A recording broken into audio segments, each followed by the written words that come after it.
sun worship.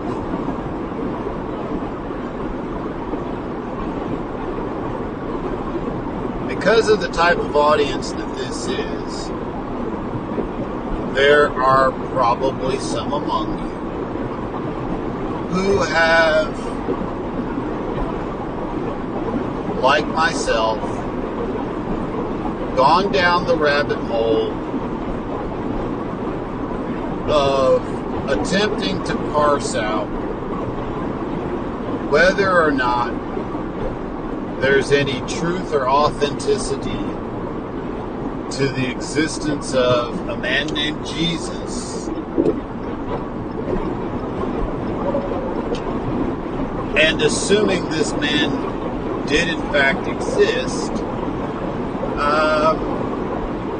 what does that mean to me? As an aside, there was no man named Jesus, because Jesus involves using the letter J, and that letter didn't exist. Yeshua is probably closer. Jesus, perhaps. But more importantly, to what we're talking about, if you've gone down that rabbit hole, you've probably come across some of the other gods and deities that do have some resonances with the Jesus story. And if you've gone down some of the same rabbit holes I have, one of the things you will find is people who will claim that Jesus dying for 3 days and being raised on a cross is a metaphor for what the sun does during the, I believe it's the fall equinox. And that if you go a step farther back, Jesus is essentially a metaphor for the sun, and that the ancient Egyptians, not all of them, some of them worshipped the sun, and that's what the quote-unquote myth of Jesus is about.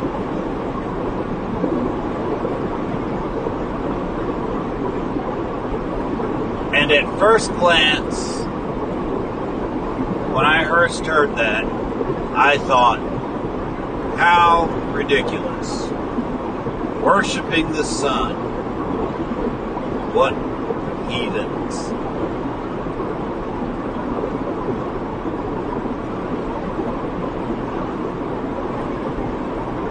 But on further consideration, I realized that the metaphor of the sun in relationship to our lives is actually the most consistently appropriate metaphor I can think of. Because what is the earth? I'm not an astronomer or an astrophysicist or anything like that, but I'm going to go out on the limb and say the sun, the earth is basically a chunk of the sun. that formed, or let me back up. I'd say the Earth is a portion of the dust cloud that was coalescing when the sun came into existence. So the Earth and the sun are part of the same thing. And I would go further and say that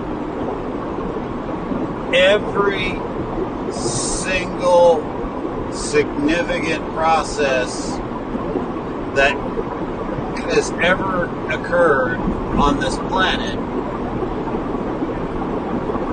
was in some way additionally related to the sun.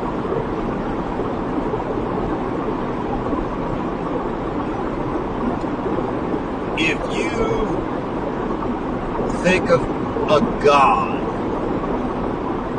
as a life giver, male or female,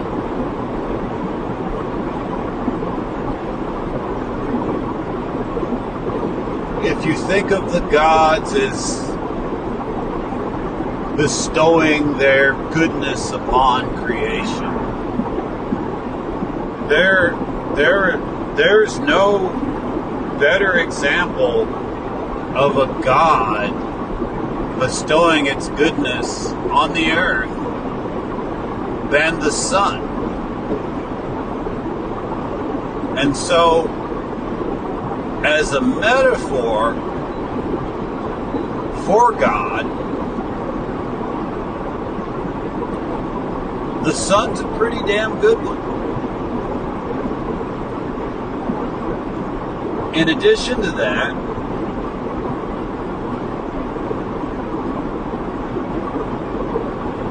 certain understandings of Hermetic principle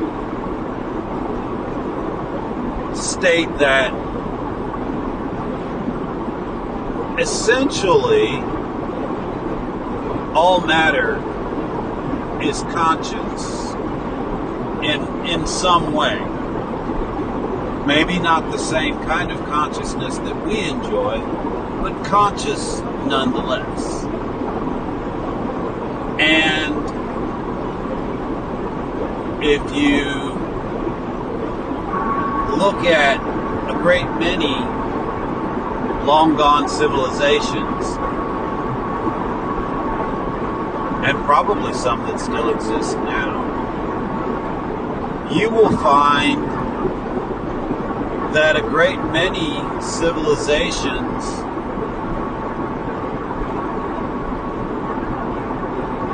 considered the sun to be conscious. And when you look at Hermetic principles, and when you start looking at different ways of defining consciousness, the idea that the sun is conscious is really not that far-fetched. In fact, the idea that the sun may even be more conscious and more aware than we are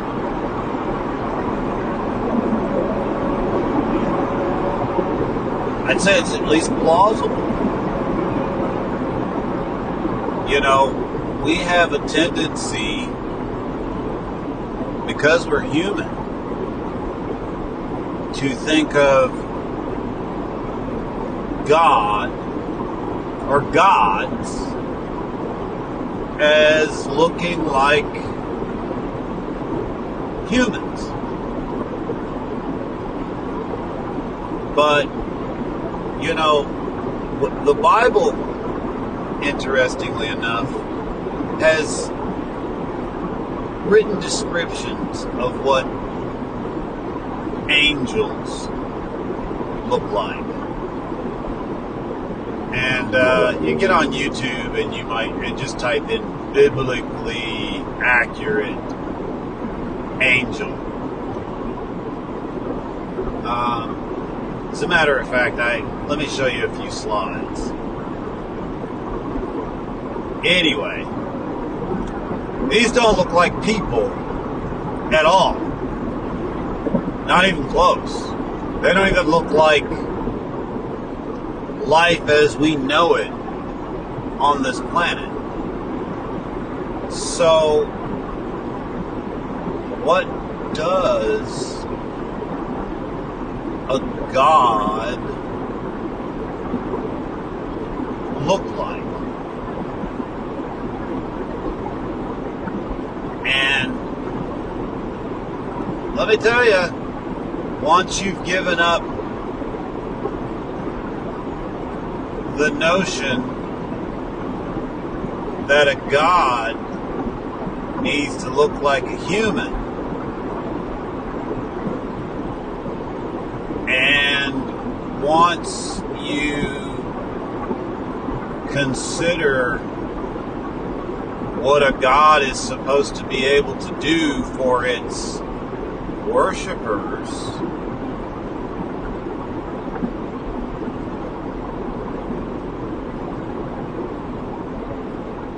it's not too far-fetched to look up at the sun and think, here before me is a God.